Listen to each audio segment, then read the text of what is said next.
Hey, welcome to this Command Modern Air Naval Operations gameplay video. If you love modern battle simulations, then don't miss a minute of what's coming up.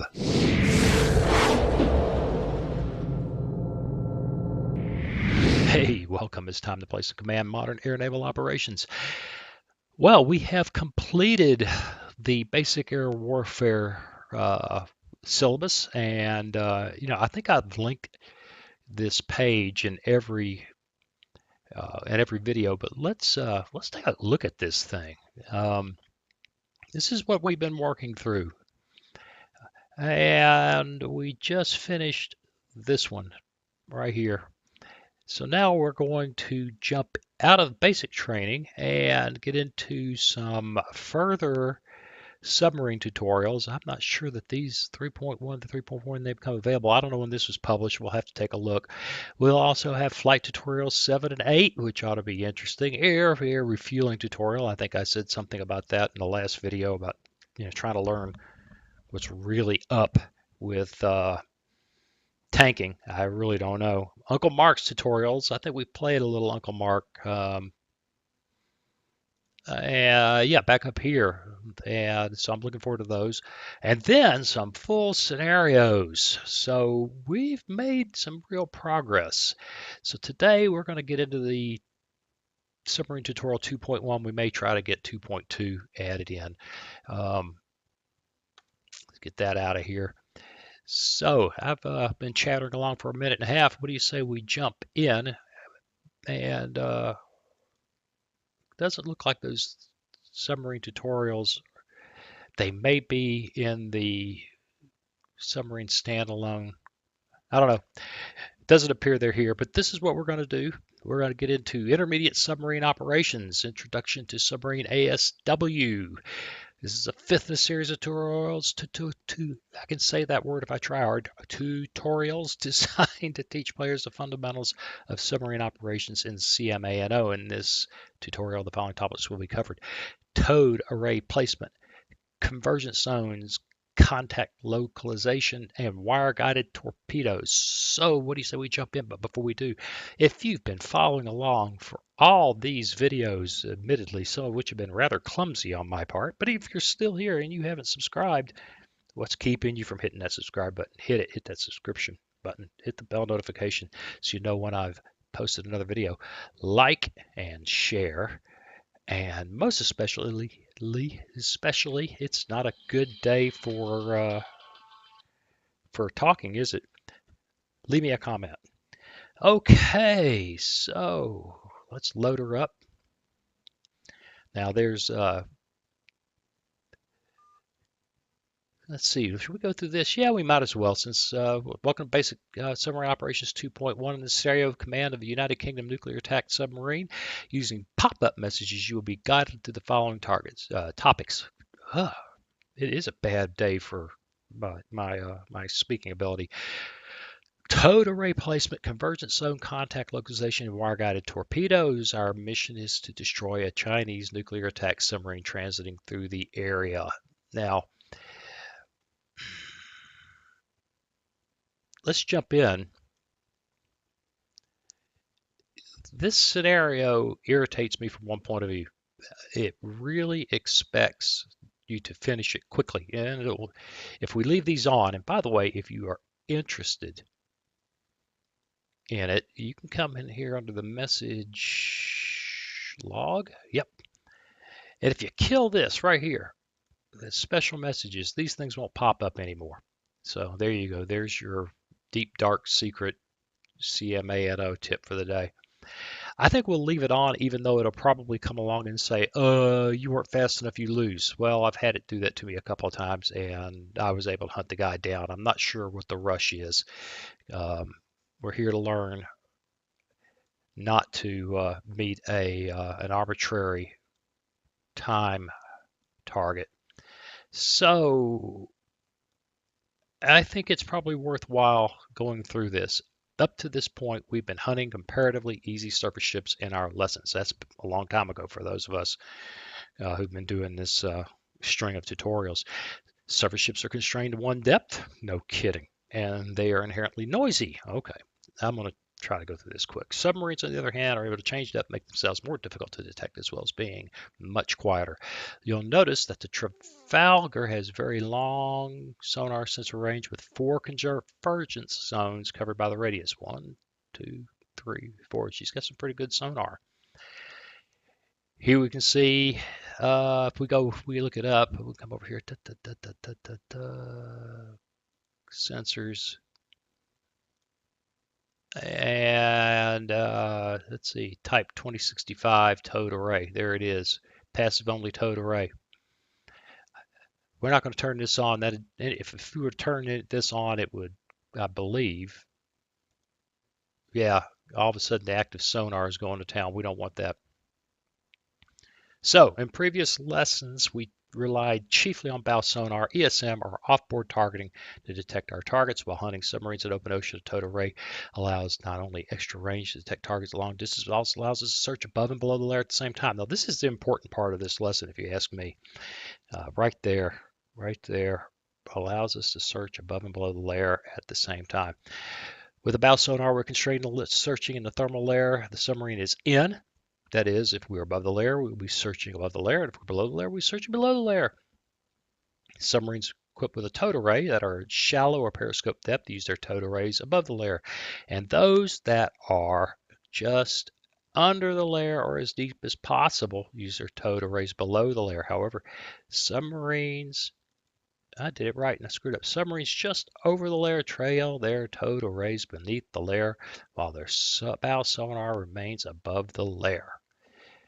An additional benefit of this tactic is while our submarine is above the layer, it is very difficult for another submarine below the layer to counter-detect us. So let's get to finding our target. Plot a course to the northeast, set your speed to creep and your depth to just over the layer. Okay, well, we know how to do that. One, we need to select. I need more coffee. The Trafalgar. We need to hit F3 to set our course. So we're going to call that northeast. Escape to turn it loose. F2, it's already set to creep, and it is set to dump just above the layer. So let's close and resume. Let's speed things up, maybe a little more than that, and get the next pop-up. Okay, yeah, and those of you who watch a lot of my stuff know that I'm a cold waters player. This is a whole nother animal. This is where you can learn in detail what is stylized and perhaps even ignored. I don't know. I have no real insight into how cold waters really models its detection, or its detection model is designed, however you want to phrase that. Here we get to see some stuff that's at least apparently more realistic. So contact, we've got underwater sonar contact. As you can see, it's convergence zone contact. Well, why is that? Well, you can see it's not between us and the first layer. It's saying somewhere from out here to here. So it doesn't know. And since we know we can't hear and here, in these intermediate areas, it's got to be in one of these convergence zones. So it's natural to want to change heading toward the contact. However, this will reduce the amount of time you hold the contact, because as you close, the amount of time it remains at the convergence zone decreases. In CMANO, as in real life, the longer a passive sonar contact is held, the more data can be gained from it. So to maximize contact time, set your heading to put the contact at either R3 or R9, that is 90 degrees off our port or starboard bow, and maintain speed set to creep. Our intention is to identify the contact, if necessary, obtain a course and speed so we can move to intercept. Okay, so what we're going to do is hit F3. We're going to come to what appears to be about 90 degrees. Let's hit escape. If we select this guy, looking down here in the lower left, it really isn't as clear as I'd like. I'm looking to see if it gives us a bearing, and I guess it really doesn't. So That was in a Curiosity. Hit. Select Trafalgar, hit F3, approximate 90 degrees from that bearing. Our speed should stay at creep. Oh, now we've identified a contact of interest. So we've learned enough to know that it's a Type 91 hand. And we can come over here and take a look at her if we want to. And we're not getting anything from that. But we can click here and see what she's about. She's a pretty good looking boat. Let's look through here real quick. I'm not going to go through this in any detail. It's not very big. 500 tons full displacement. Max depth 300 meters. There's sensors, magazines, comms, signatures. 140 to 142 dB. So she's pretty noisy. As fast as it says that right here. Hand VLF's passive sonar noise is 140 dB, while Trafalgar VLF passive sonar noise is 100 dB. So that's what, 2, 4, 6, 8 times as loud. Noise level submarines varies according to design technology, but the reference for an average submarine late 1990s in this tutorial set would be a VLF of about 120 dB, making the Trafalgar a particularly quiet boat and the hand a particularly noisy one. So we're not going to get too further into that, but that's kind of interesting. This is all good stuff that you can dig in if you're interested when you're in the game. We're going to close with the hand. The simplest way to accomplish this. Let's click on the Trafalgar again. That's right. Is to hold the hand CZ contact for as long as possible by maintaining a heading to keep the CZ contact bearing 90 degrees of port or starboard, where we are already, our submarine. Then, when the contact is lost, indicated by a timer appearing below the contact and growth of the uncertainty zone. So that's what that timer's about. Immediately plot a course directly toward the contact to a point just short of the first convergence zone and set speed to fuller flank. Once you've arrived at a designated position, in this case 24 nautical miles, return to creep speed while keeping the same heading and waiting to reacquire the target. Reacquiring the target after these sprints can take several hours. Be patient and use time compression. Repeat this technique till you can obtain a direct path contact. Once you've obtained a direct path contact, maneuver. I really should have waited till the afternoon to do this. Maneuver into hands baffles, close the range of 4 nautical miles. Aim to remain above the layer to reduce the chance of being counter detected. Okay, so we're going to resume and stand by to hit pause when that we lose contact. Now this could take a little while at 15 seconds. You can see that we're, the estimated position along that bearing is back and forth as they continue to work the contact. Kind of like cold waters where you get, an estimated position and then you get better and better information as the contact resolves itself. I keep going back to cold waters because, I play heck out of it and really enjoy it. And I think that's getting better because we're getting I haven't noticed, but I really haven't been paying attention.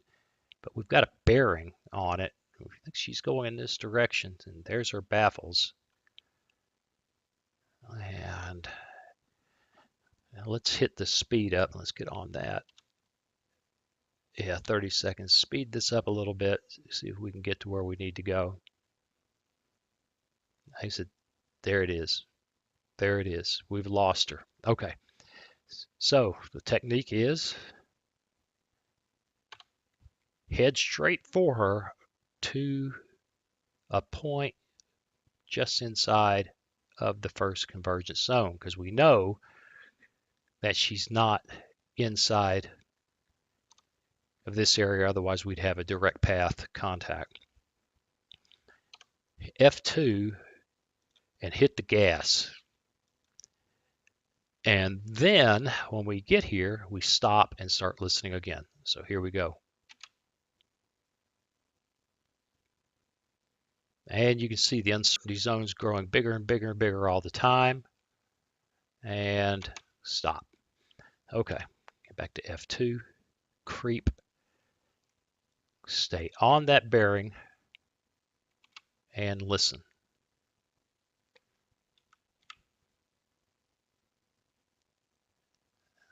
Now, somewhere along the line here, I'm expecting the scenario to come up and say, oh, you took too long, you lose. We're going to ignore that. It happens. Aha, we've got him again. Well, since we know it's convergence zone contact, the technique is to do that 90-degree course change, or I should say a 90-degree course relative to this bearing. So we're going to go, we can go starboard 90 degrees, we can go port 90 degrees. I think given that we know that she's moving this way, we ought to come to port. So 90 degrees roughly. Just curious, do we have a 243? Nice. This doesn't give me, it really doesn't give me, I'm looking for a, really doesn't give me any feedback on what that proposed course is. So we're going to guess about like that.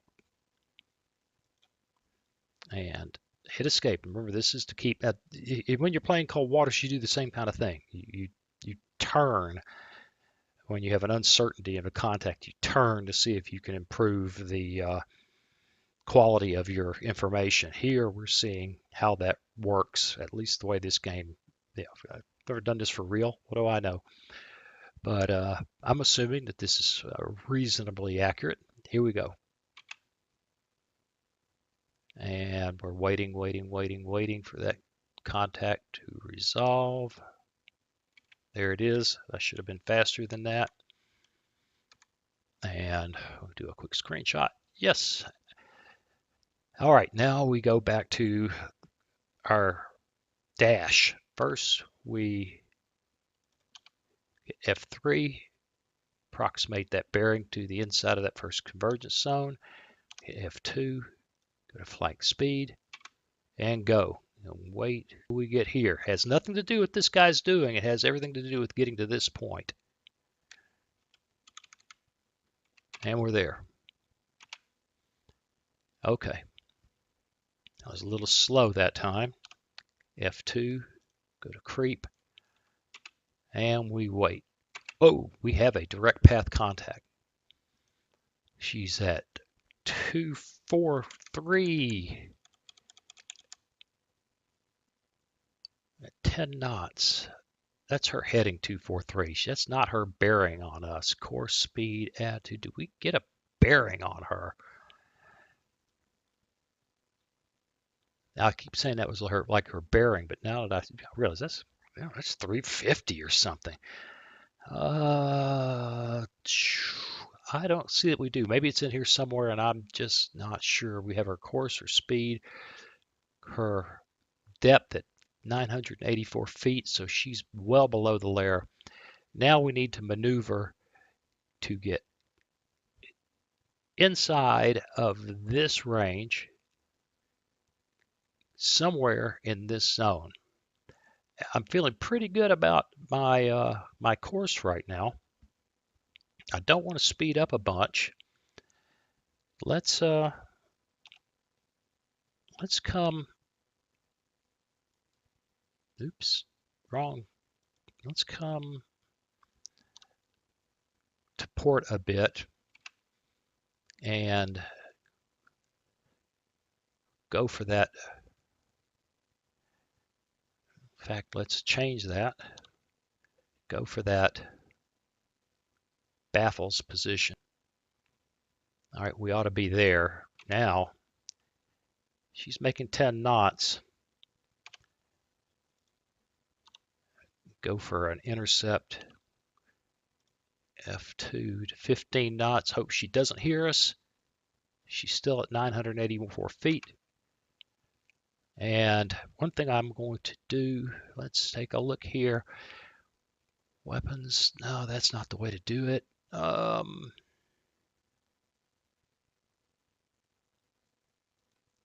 Doctrine, weapons release. This is, I want to set, I don't know which one she will use.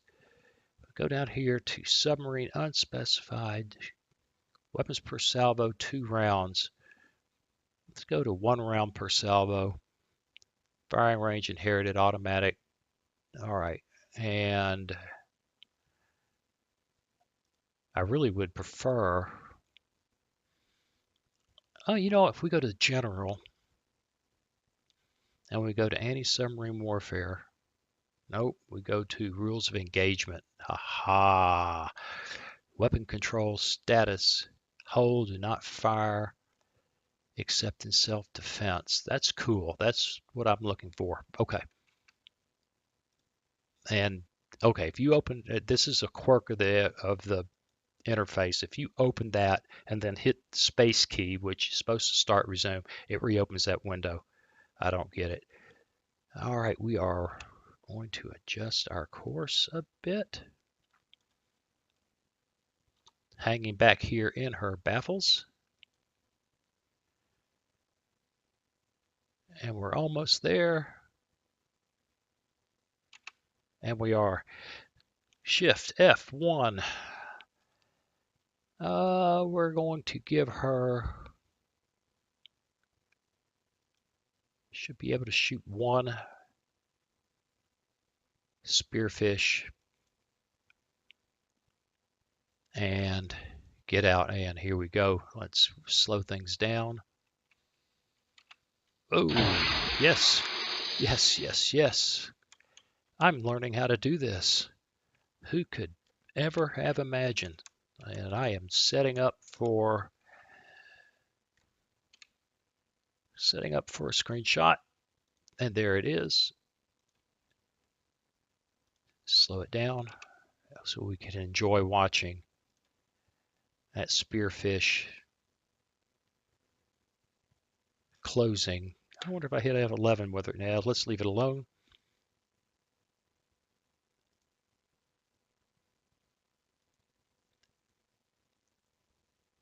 And she is behaving as if she's not heard a thing.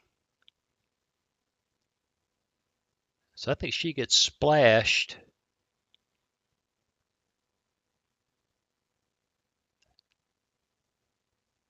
Up, up, up. She's figured it out. She's changed course and she's speeding up.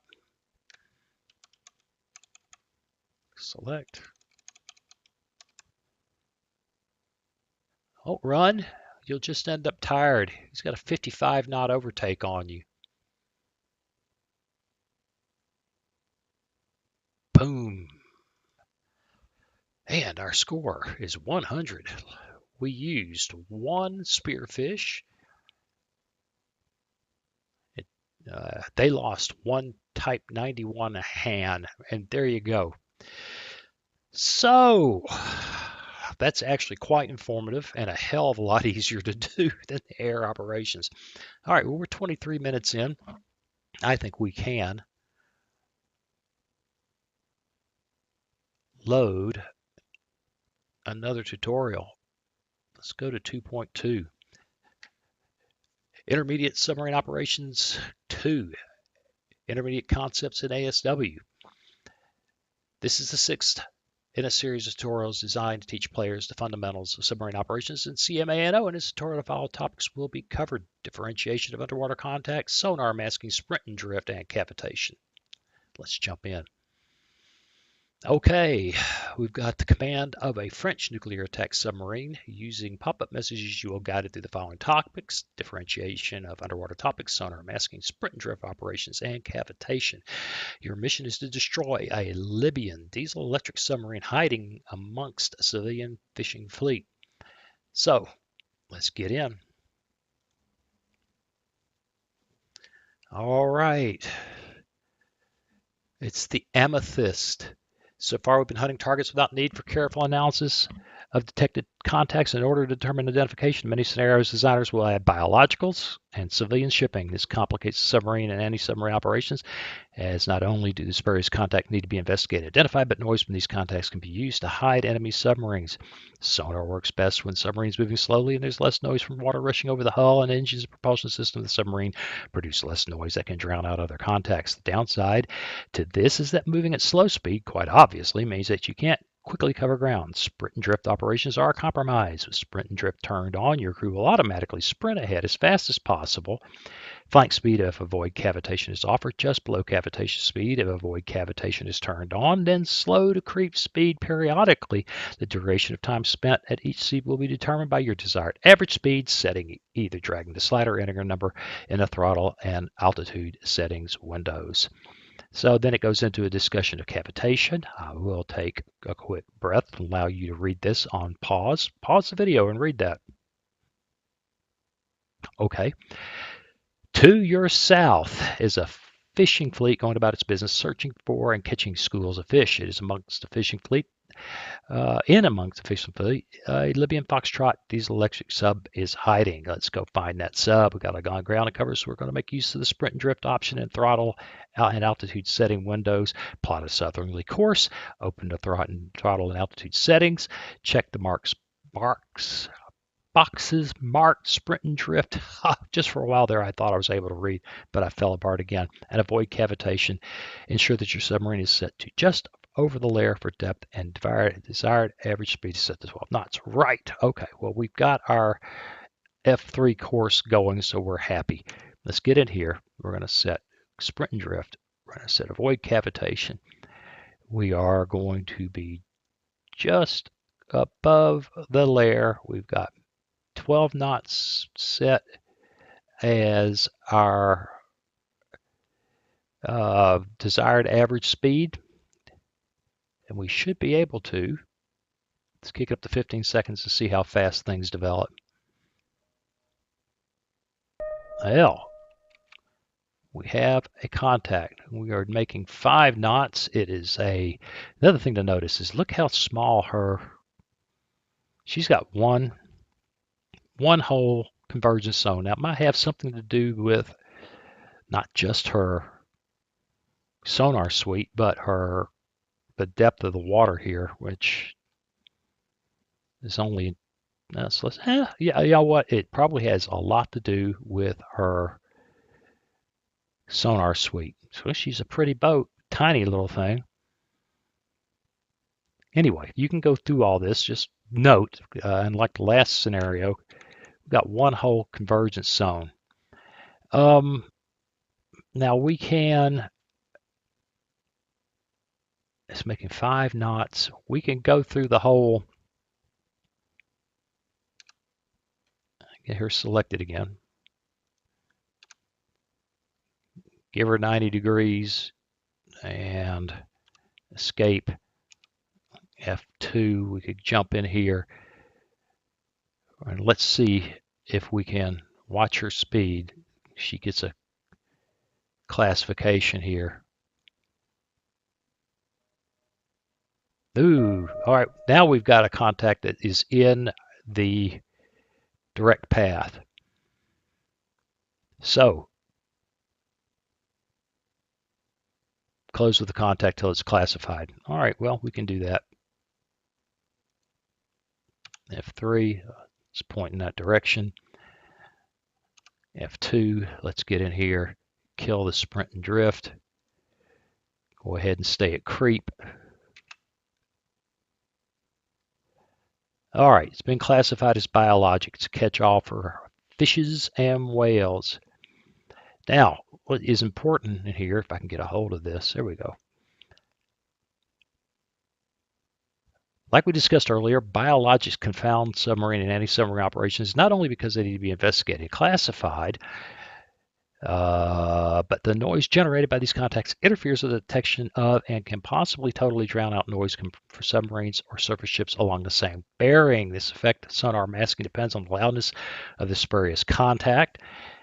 The loudness of the contact of interest, the capabilities of detecting sonar net. The louder the sprayer's contact acquired to contact of interest, the older and less capable of detecting sonar set, the more effective sonar masking will be. It's bearing dependent, so two submarines with a loud merchant between them probably won't be able to hear each other. If, on the other hand, submarine A is between a merchant and submarine B, it's possible submarine A will be able to detect a submarine B, while submarine B will be unable to detect submarine A due to sonar masking. This is because the bearing from submarine B to submarine A is the same as from submarine B to the merchant, while the bearing of submarine A to submarine B is 180 degrees from the bearing of submarine A to the merchant. That makes sense to me, but you might want to read that one more time if it confused you. Okay, we're going to go ahead and continue. It says continue to head south. I'm going to change my course to south. And we are going to get back in. We're going to go back to sprint and drift and avoid cavitation and go to 12 knots. And for some reason, it doesn't want to do that. I've fought this before. I'm not sure it's been doing it at all, quite honestly. But let's go. And he just doesn't seem to be sprinting, does he? Manual override 12. Manual override 12. And still does not. I fought this last time. I thought I figured it out. Apparently not. Sprint and drift, avoid cavitation. Manual override 12 knots, desired average speed. I guess we're in the middle of the drift. Maybe I'm just getting concerned over nothing. We'll watch the speed for a little bit here. There it is. There comes the sprint. So I was just getting worked up over nothing. And of course, as noisy as we are right now, we're not really. Uh-oh. Looks like we got another biologic. We found that out when we slowed down. We're still heading south. I'll get set up for the screenshot in a bit. Let's speed the time up a little bit. There's our sprint. All right, we detected underwater contact that matches the profile of the diesel electric sub. The subject depth. The sub is operating at snorkeling depth, running their diesel engines, which is a very loud process, normally result in detection very far away. Note that with all the ambient activity going on around the sub, it's very likely you won't have detected it till it's within 10 nautical miles. Slow to creep speed, turn off sprint and drift, close with the submarine contact to identify it with passive sonar. Right, so we come in here, kill sprint and drift, kill that, go to creep, Goblin 17, and there he is. SS number 6. Unknown, but we believe. But we also know his heading is due north. So we want to select our submarine, F3, turn toward her, and ooh, there we go. That took no time at all. We have positively identified our submarine contact as a Libyan Foxtrot diesel electric submarine. Close with and engage and destroy the submarine to conclude this tutorial. Note that your ROE is set to weapons tight. Enemy submarines with a torpedo range are always considered to be a threat, and default setting your crew will automatically fire a salvo of torpedoes within range. So we can change that by coming here, going to the doctrine window, come up here, and ASW. We say, you know what, we want hold because we're gonna do this manually. All right, we need to find. He's making 5 whole knots. Select our submarine. F3, come to port, and see if we can get behind him.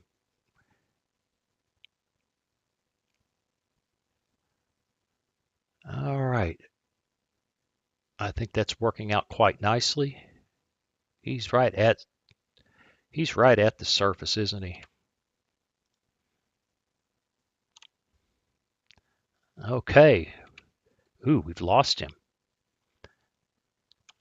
It's down to creep. F3. All right, we've got him locked up again. And we're going to have to speed up to get him within range. So we'll just dash until we think we're probably within range. Okay, I think it thinks it is. F3, creep. Or excuse me, F2, creep. Oh, he's not quite within range. F2, up to cruise.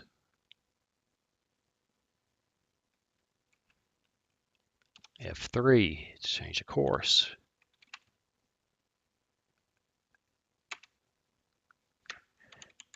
Let's close in on him. And let's take a screenshot. And click on the map. Let's drop back to creep and see if we've actually got him within range. Oh, still working on it. And the answer is yes. Should be able to do it. Shift F1. We have 14 F-17 Mod 2s, whatever they are, some kind of French torpedo. Let's allocate one. Let's cut the speed down to that. And life is fixing to get interesting. Now that torpedo is making 40 knots. And we are on our way to another successful, I hope, ASW kill. And oh, that was interesting. All right. Very interesting interface. I think you know when the application isn't selected, you get all kinds of odd things. You end up clicking in the middle of the playing field here. All right, come on now, get him, get him, get him. Boom, congratulations. You've successfully made use of sprint drift and avoid cavitation settings to find a submarine hiding amongst noisy surface and underwater traffic. Excellent work. And we can come in here and look under scoring. Our score is 0. I guess the scenario isn't set up to score us. Oh well. Okay, well here we are at 37 minutes dead on. I appreciate you watching. I hope this is informative. Leave me a comment. Let me know what you think. Tell me what you'd like to see. Tell me you think I'm a knucklehead. Tell you, whatever. Let me know. And I will see you again soon. Hey, thanks for watching. If you click on that picture of Very Young Waz, you'll be subscribed so you'll never miss another video. Then click on that bell notification button and please share and comment. See you again soon.